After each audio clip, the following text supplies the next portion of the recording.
Welcome back to Wild Focus. I am your host, and this is part two of a very special 4-part series titled ADHD, The Lost Generation.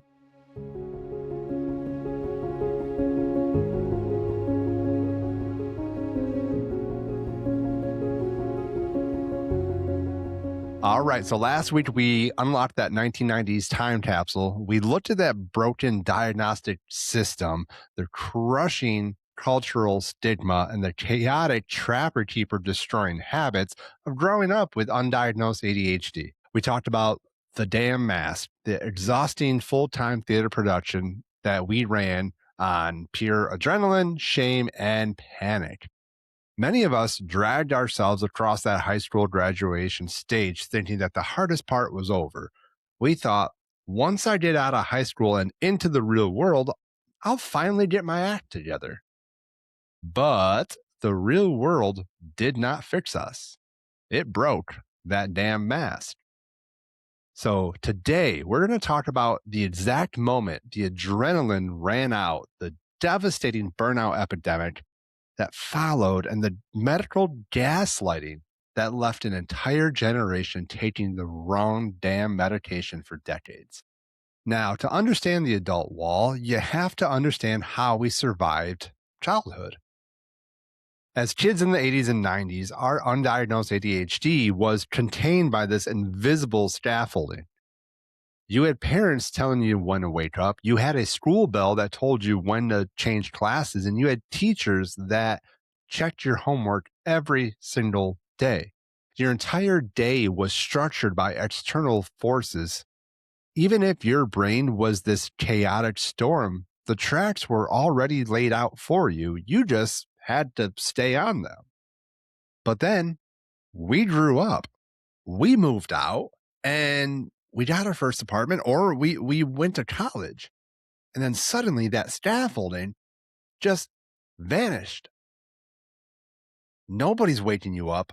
Nobody is tracking your assignments, and nobody is making sure that there's food in the fridge and that your bills got paid on time. Now, for a neurotypical brain, this transition is a huge milestone. But for an undiagnosed ADHD brain, it's an absolute chaotic mess. It's a catastrophe. This is where millions of us hit the adult wall. And when you hit the wall, the survival mechanisms that got you through high school, they just stop working. Remember that controlled panic? In high school, you could pull an all-nighter, write a paper on pure adrenaline, get a B+, and then crash on the weekend. You can do that when you're 17, but you can't run a corporate career, a mortgage, a marriage, and a household on a diet of pure existential dread. Adrenaline is a limited resource, and by the time you hit your mid-20s and early 30s, that tank, that's on empty. The engine explodes, and the habits that manifest when that mask breaks are a wild mix of this hilarious, baffling, and yet deeply painful feelings. So let's take a look at the daily reality of an undiagnosed adult trying to survive in the 2000s and the 2010s. Now, raise your hand if you became the master of the doom pile. This guy right here. You couldn't handle the executive function required to sort your mail, file your taxes, or put away your damn laundry. So you created a pile. A pile on the kitchen counter, a chair in the bedroom, or a literal box in the closet. You told yourself, I'll deal with that this weekend. Flash forward 6 months, and the pile has become this small mountain. It contains car registration renewals, 3 unopened birthday cards from your aunt, and a random sock. And then there's always that bill that is currently like threatening your credit score as well, too, that we just couldn't bring ourselves to open. You don't look at that pile because looking at the pile causes this physical wave of nausea.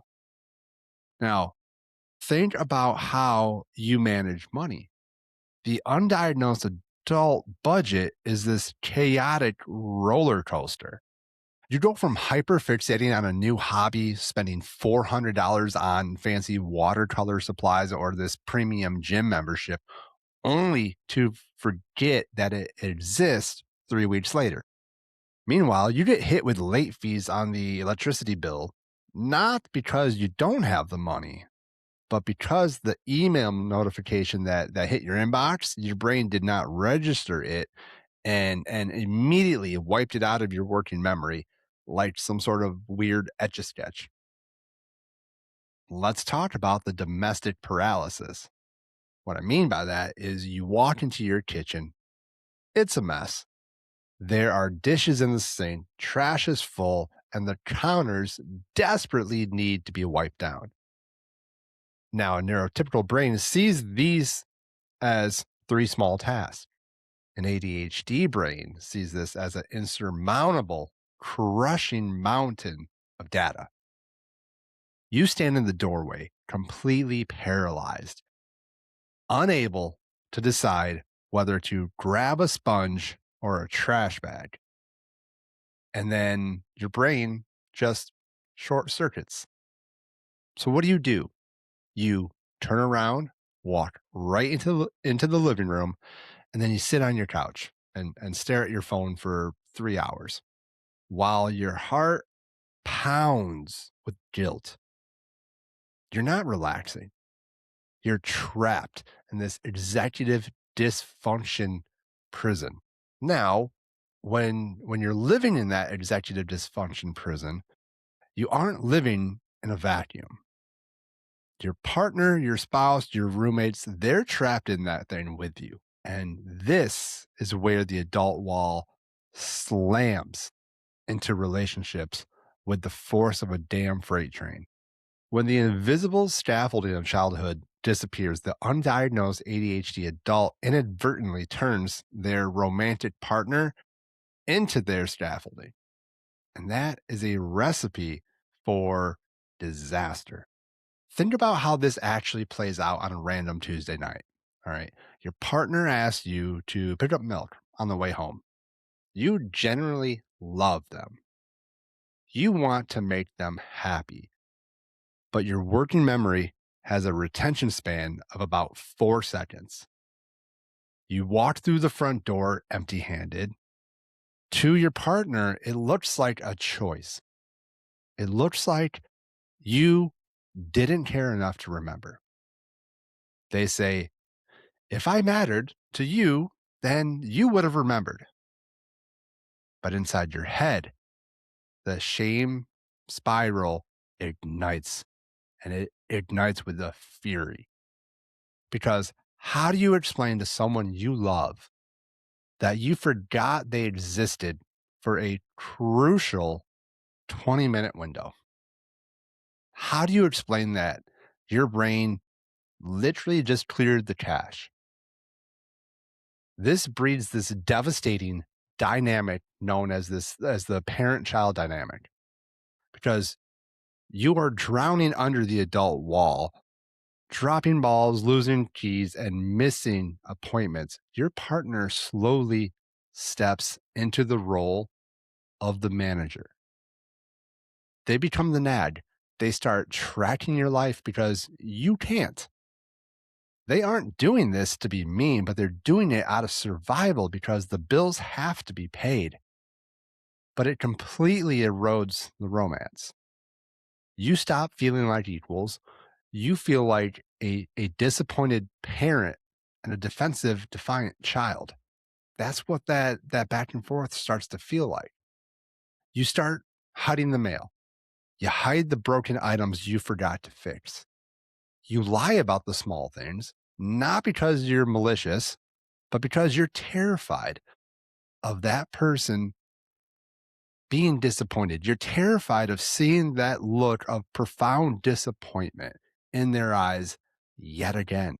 And let's talk about intimacy and hyperfixation. Remember how our brains chase dopamine? Who could forget that, right? When you first start dating somebody, that relationship floods your brain with that. It floods your brain with dopamine. You are hyper focused on them. You write poems, songs, and plan elaborate dates. You text them constantly. Your partner feels like they are the center of your universe. But then the relationship matures. It enters the stable routine phase. For a neurotypical brain, this is safety. But for an undiagnosed ADHD brain, the dopamine plummets. The novelty wears off. Suddenly, your brain shifts its hyperfixation to something else: video games, a new business idea, a random hobby. It could be anything. Your partner wakes up one day and feels completely abandoned now. They feel like a bait and switch had just occurred overnight. They ask, "Where did the person who loved me go?" And you don't have an answer because you don't understand why your brain just can't lock into the person that you love the most. Then there's the emotional volatility. When your brain is constantly overstimulated from trying to survive the adult world and the day to day, you have zero emotional runway left. Your partner then asks a simple question like, "Did you remember to call the plumber?" And because you're already at max capacity, what do you do? What does your brain do? It registers that question as a threat. You snap, you flash into anger, and you completely shut down and walk out of the room. Again, this is called rejection sensitive dysphoria. But back then, we didn't have a name for it. We just thought we were hot tempered, overly sensitive, or emotionally abusive, or just had anger issues. The tragic irony of the lost generation hitting the adult wall is that we spent years and years driving away the very people who were trying to hold our hands through all the darkness. We weaponized our confusion. We turned our shame outward and watched as relationships started to crumble, leaving us more isolated right when we truly needed that support in our lives. I want to take a quick second to pause and to talk about my company, Weekend Wild. It's an outdoor lifestyle brand built around one idea: spend less time on your screens and more time outside. If you head over to weekendwildmi.com, you can check out all the gear that we have. And if you use the code WILDFOCUS15, you can get 15% off your entire purchase. Now, this is the part that really means a lot to me. 10% of all sales goes to supporting the DNR Stepping Stones program, which is a nonprofit that is dedicated to helping individuals and families gain access to the outdoors. So if you want to support the podcast along with the DNR Stepping Stones program, please go to weekendwildmi.com today and use that code WILDFOCUS15. Now, because we didn't know that our brains were short-circuiting, we looked at the chaotic apartments, our erratic finances, and our failing relationships, and we reached the same exact conclusion that we did in childhood. I'm just broken. I'm a lazy adult. Now, that anxiety that used to be our shield turned inward. It became a chronic, suffocating weight. So, what did our generation do? We did what we were told to do. We went to the doctor. We sat on that table and said, "Doc, I can't sleep. My mind won't stop racing. I'm constantly overwhelmed. I cry in my car before work. That is a daily occurrence. I feel like I'm drowning and I'm terrified all the damn time." And what did the medical community do in the late 90s, 2000, and 2010s? They looked at us, especially the women, and they said, "You have generalized anxiety disorder. You have clinical depression. You're just a stressed out millennial who needs to practice self-care." They handed us the prescription for Lexapro, Zoloft, or Prozac. This is the dark, untold tragedy of the lost generation. Millions of us spent 10, 15, 20 years cycling through different antidepressant medications. And for so many of us, they didn't work. Or worse, they made us feel like just these weird emotional zombies. Why? Because our doctors were trying to put out the anxiety smoke while completely blind to the ADHD fire that was going on. Our anxiety wasn't a chemical imbalance born out of nowhere. Our anxiety was a completely logical, rational response to a nervous system that was constantly dropping the ball. If you lived in a world where you are constantly forgetting appointments, losing your keys, missing deadlines, and letting people down, well, fuck, of course you're going to have anxiety. Our brain is treating every single day like a survival horror game. But because the medical system still thought that ADHD was just this behavior problem for an 8-year-old boy who couldn't sit still, they completely missed the adult woman drowning in a sea of unmanaged executive dysfunction. They medicated our coping mechanisms and ignored the root cause of everything. We were gaslit into believing that our inability to just get it together on medication was proof that we were fundamentally unfixable. Hitting that adult wall didn't just impact our mental health, it wreaked havoc on our careers. The lost generation is a generation of chronic job hoppers and underachievers. We are the people with the resumes that look like a like a patchwork quilt. When you start a new job, the novelty floods your brain with dopamine. You are a superstar the first 6 months or so. You learn everything, you innovate, you get praised. But then the novelty wears off. The job becomes routine. The administrative tasks, the paperwork, the repetitive meetings, that all kicks in. Without dopamine, the ADHD brain completely starves. Suddenly, sending a single email feels like you're trying to move a boulder. You start making careless mistakes. You miss deadlines. The shame, it returns. So before you get fired, or the second the pressure becomes just a little bit too high, you quit. You find a new job. You get the fresh opportunity. You get the fresh dopamine hit. And you start this whole entire agonizing cycle all over again. We spent decades wondering why we couldn't just climb the corporate ladder like everybody else. We wondered why our peers were buying houses and getting promotions while we were still trying to figure out how to fold a damn fitted sheet and not lose our wallets twice a week.